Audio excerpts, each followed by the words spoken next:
Kaizo is a Japanese word that means modification, remodel, or reconfiguration. It's used to describe a game design philosophy that emphasizes precision and difficulty. A little over 5 years ago, Kaizo would make its way into the Mario Odyssey scene, thanks to a modder who goes by the name of Skelix. This creation would be coined as Super Mario Odyssey Superstar Mode. While significant chunks of the game saw difficulty increases alongside modifications, Skelix would never go on to finish the project in its entirety. But within the last year, two modders who go by the aliases of Essimo Joy-Con and Red Slay would go on to make what is now considered Mario Odyssey's hardest mod. Every single moon, purple coin, and kingdom in Kaizo Mario Odyssey has been modified to the point where even the best players in the world wound up struggling for hours on the game's various sections. Recently, another player who goes by the name of Gorgonim was crazy enough to start speedrunning all moons in Kaizo mode. While he has brought his time all the way down to a casual 20 hours and 51 minutes, he has been the only person to ever complete this speedrun, with no one even bothering to do a full 100% speedrun. While this puts into perspective just how brutal the hack really is, this 100% speedrun is not what we're here to talk about today. Over the last 6 months, a group of speedrunners have made beating one of Mario's hardest mods look like an absolute joke.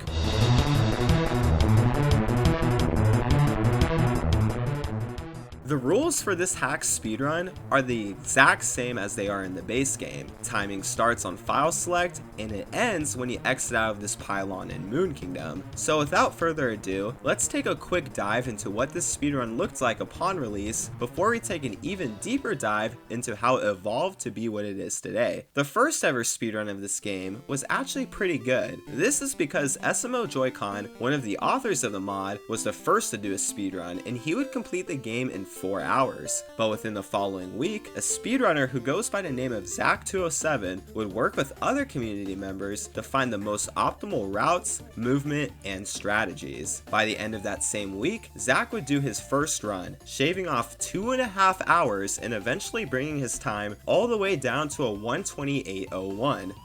Part of what makes this speedrun so difficult is that the mod only gets harder and harder the deeper you get into it. When you start out in Cap Kingdom, the only notable changes are that this bridge is gone, the frogs in the frog room are gone, and that Topper is just a tad bit more difficult. But by the time you get the Ruined Kingdom, you are tasked with conquering this arduous platforming gauntlet. This in itself takes minutes to do, but if that wasn't enough, the modders decided that fighting one dragon was just too boring, so they added 2 more in as a cherry on top. So what would otherwise be one of the easiest kingdoms was now one of our biggest hurdles. But through lots of practice, Zach had built up the skill to nail the entire kingdom first try, which is a big reason as to why he was able to get his 1:28:01 in the first place. The other major hurdle is right at the end of the run in the Moon Kingdom. When you fight Bowser in the Cloud Kingdom, the only change is that he can now go on top of these clouds, making it just a bit more painful to fight him. But in Moon, there is now poison that is constantly running through the arena. You'd think that this one change wouldn't make an exponential difference, but there's just one problem with this fight. If you do not time your punches well, what will happen is that Bowser will start sliding away on the poison, which makes the fight damn near impossible sometimes, and unfortunately, this same fight would be Zach's biggest time loss in his record, causing him to lose well over 5 minutes. This is actually where I come in, as the first person to get a world record with both a first try Ruined and a first try Bowser, allowing for me to shave 6.5 minutes off of Zach's world record.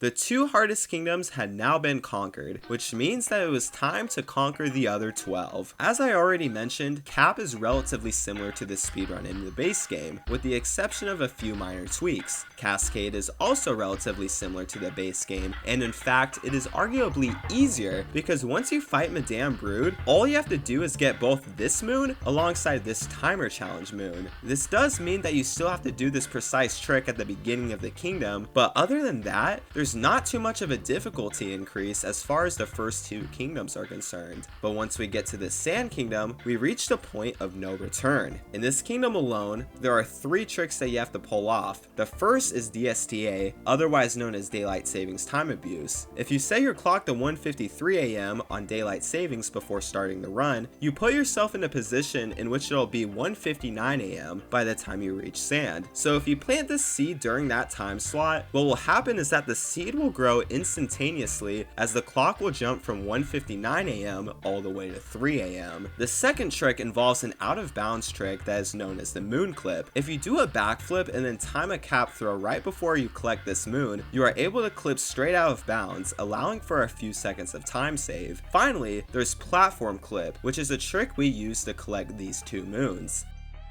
In Lake Kingdom, we introduce another trick known as the RCC or roll cancel clip. If you do a roll cancel on some sloped curvature, you are generally able to just clip straight through the wall, which is useful in this case as it allows us to get this moon we would otherwise not be able to access until much later in the game. Wooded Kingdom is relentless. Cloud Kingdom is difficult, but nowhere near as difficult as Moon Kingdom. Lost Kingdom is just horrible. Metro Kingdom involves a bunch of sub-areas that are now 10 times more difficult. Snow Kingdom involves you throwing yourself at this wall and praying you clip through. Seaside Kingdom no longer has water in it. And in Bowser's Kingdom, you now have to fight Harriet, Topper, and the mech with lava surrounding the entire arena. And then there's Luncheon Kingdom, which might just be the most brutal of them all. If anything goes wrong here, whether it be this roll cancel clip, this barrier clip, this fork sub area that now has lost most of its forks, or even this boss fight, then you are guaranteed to just flat out kill the run. So while I was the first to get both a first try ruined and Moon, it was not uncommon for me to lose minutes in a kingdom, as there is simply just so much that can go wrong. We back, baby, we're back! This is Lucid. While me and Zach are both top level speedrunners, Lucid is easily one of the greatest speedrunners to ever touch this game. So when he absolutely demolished my time with no new time saves, it really came as a surprise to no one. Lucid's 117 put Kaizo mode in an interesting spot. There was Lucid, who was clearly the better player, but then there was Zach, who was more familiar with the mod itself. It was now a battle between skill and strategy. With moon reroutes starting to be set in stone, alongside other parts of the run gaining more consistency, Zach would quickly bop Lucid with a 117 of his own, but within that same day, Lucid would lower the world record again, this time bringing the record all the way down to a 113.57. Once again, with the exception of a luncheon reroute, there weren't any new big discoveries made. Lucid simply made less mistakes and had better movement. He was now satisfied, but even he realized that this run was far from perfect. With a minute lost in Bowser's, 30 seconds lost in Night Metro, and a bunch of other time losses, there was still potential to lower this record by minutes. Zach was still very much capable of beating the world record at this point in time, but instead of just focusing on world record attempts, he and the community would direct some of their attention into finding new time saves. The end result would be a revolution of movement, glitches, and the closest thing we have to a kingdom skip. Cloud Kingdom Bowser now had a faster first phase. Lost Kingdom had a reroute. Night Metro had a reroute. City Hall had what was now coined as the God Cycle. Day Metro had a new moon clip. Seaside had a reroute, and the developers of the mod even updated the game so that the first moon would be collectible after defeating Madame Brood, which in itself was a free 10-second time save. But on the night of Halloween, a player who goes by the name of Placid Mink would publish what might possibly be the speedrun's greatest discovery. When you're fighting these 3 dragons in Ruined Kingdom, you are actually fighting a tank. The tank is programmed to nuke itself and spawn the multi-moon after Mario enters an invisible starting zone in the air. So upon entering the fight, you enter the zone once, and then since each dragon takes 3 hits to be defeated, with each hit propelling you back into that zone, this means that Mario enters this zone 10 times. Once Mario hits that zone for the 10th time, that is when the multi-moon is supposed to spawn. However, since you get launched so high after each hit, you can cap bounce backwards and land on top of a wall on the arena, and then backflip and cap bounce to re-enter the zone a second time. Essentially, you are able to cut the amount of dragon hits you have to do in half, as you can repeat this process of re-entering the zone each time you get a dragon hit off. This also means that you don't actually have to defeat any of the dragons, which allows you to save even more time as they all have their individual cutscenes. Essentially, you can now skip a large chunk of the Ruined Kingdom. I consider this to now be my biggest accomplishment in gaming, I guess.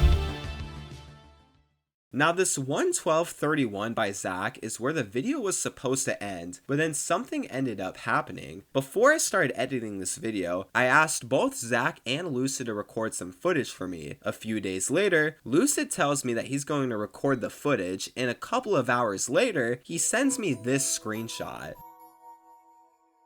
Lucid had set a new world record, but what had surprised me even more was this number. This number represents the time Lucid would get if he didn't lose any time in any of the kingdoms, otherwise known as a sob or sum of best. I did not think that we were this close to beating the game in under an hour and 10 minutes, yet here we have Lucid, who has been on pace for it all the way up until Ruined Kingdom. When Lucid retimed his world record, the final time ended up being a 1:11:36. But wait a minute, how was his original time so far off from what the actual time was? Hey guys, Charlie here. I don't know why God is shining his light on me right now, but today we're going to be talking about the Lucid situation. I've come to the conclusion that this run he sent me does not matter because he would go on to do this. About fucking time, man. Holy shit. Thank fucking God. I was so sick of this shit. Alright, let's go. 50-second record. Horrible moon, horrible luncheon, horrible seaside.